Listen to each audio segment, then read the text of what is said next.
দুর্নীতির মামলায় সাজাপ্রাপ্ত বিএনপি চেয়ারপারসন বেগম খালেদা জিয়া। এরই মাঝে পার হয়েছে ৬ বছর।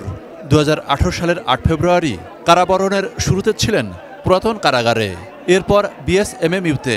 অবশ্য করোনা ভাইরাসের সংক্রমণের মুখে ২০২০ সালের ২৫ মার্চ শর্ত সাপেক্ষে বাসায় থাকার সুযোগ পান। এরপর থেকে রাজধানীর এভারকেয়ার হাসপাতালে চিকিৎসা চলছে বেগম জিয়ার।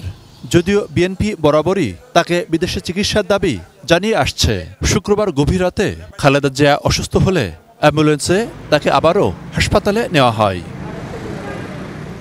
বেগম জিয়ার রোগমুক্তির জন্য রোববার নয়াপল্টনে বিএনপির কেন্দ্রীয় কার্যালয়ে এই দোয়া অনুষ্ঠান। সেখানে বিএনপি মহাসচিব বলেন, বর্তমান সরকার বারবার ক্ষমতায় থাকার জন্য খালেদা জিয়াকে মৃত্যুর দিকে ঠেলে দিচ্ছে। বারবার এই কথা বলার পরেও বিভিন্নভাবে আমরা বলেছি, দল থেকে, পরিবারের পক্ষ থেকে বলা হয়েছে, সুশীল সমাজ বলেছে, এমনকি বিদেশি যারা মিশনগুলো এখানে আছে তারাও বারবার বলেছে, এমনকি আপনার বাইরে থেকেও কয়েকটি সংস্থা ইউএন সবাই তার চিকিৎসার কথা কিন্তু বলেছে। কিন্তু শেখ হাসিনা তার যে ব্যক্তিগত রাজনৈতিক প্রতিহিংসা, সেই প্রতিহিংসার কারণে তিনি দেশনেত্রী বেগম খালেদা জিয়াকে হত্যা করার উদ্দেশ্যে, তাকে রাজনীতি থেকে সরিয়ে দেওয়ার উদ্দেশ্যে তাকে কোনো রকম চিকিৎসার সুযোগ দেওয়া থেকে বঞ্চিত রেখেছে।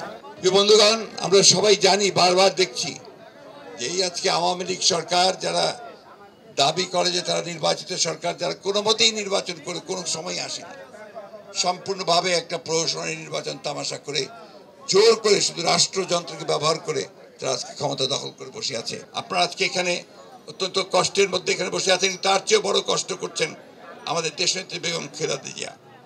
তার জীবন মৃত্যু একেবারে সন্ধিক্ষণে।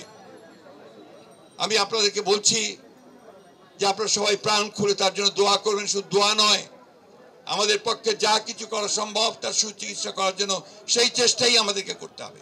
এ সময় প্রধানমন্ত্রী ভারত সফর এবং সেখানে বিভিন্ন চুক্তিরও সমালোচনা করেন তিনি। 10টি চুক্তি করেছেন। চুক্তিগুলো আমরা দেখলাম, এই চুক্তিগুলো বেশিগুলো বলাই হচ্ছে আপনার একটা মেমোরেন্ডাম অফ আর্টিকেল সই করেছেন, আর অনেকগুলো চুক্তি তারা করবেন, কারিগরি আপনার দল পাঠাবেন, সেইগুলো নিয়েছেন। আমাদের যে সমস্যাগুলো, আমাদের যে তিস্তার পানির যে ন্যায্য হিস্সা আমরা পাচ্ছি না, সেই ব্যাপারে কোনো চুক্তি হয়নি। উপরন্তু কি হয়েছে, তিস্তা প্রকল্পের যে প্রস্তাব তারা দিয়েছেন, সেই প্রকল্পে অংশগ্রহণ করবার জন্য, অর্থাৎ সেখানে বিনিয়োগ করার জন্য ভারতবর্ষ প্রস্তাব দিয়েছে। আমাদের প্রশ্ন খুব পরিষ্কার, আমরা সবার আগে তিস্তার পানির ন্যায্য বন্টন চাই এবং ভিন্ন সমস্ত অভিন্ন যে নদীগুলো আছে প্রত্যেকটি নদীর আমরা আমাদের হিস্সাটা চাই। এটা আমাদের অধিকার, আন্তর্জাতিক আইনের অধিকার। এই কথাগুলো সরকার বলতে সম্পূর্ণ ব্যর্থ হচ্ছে। আজকে ভারতের কাছে তারা সেবা দাসে পরিণত হয়ে গেছে। শুধু ভারত নয়, সমগ্র আশেপাশের প্রতিবেশী দেশগুলোর কাছেও তারা আজকে পুরোপুরি মাথা নিচু করে নতজানু পররাষ্ট্র নীতি চলছেন। মিয়ানমার থেকে গুলি আসে, তারা জবাব পর্যন্ত দিতে পারে না।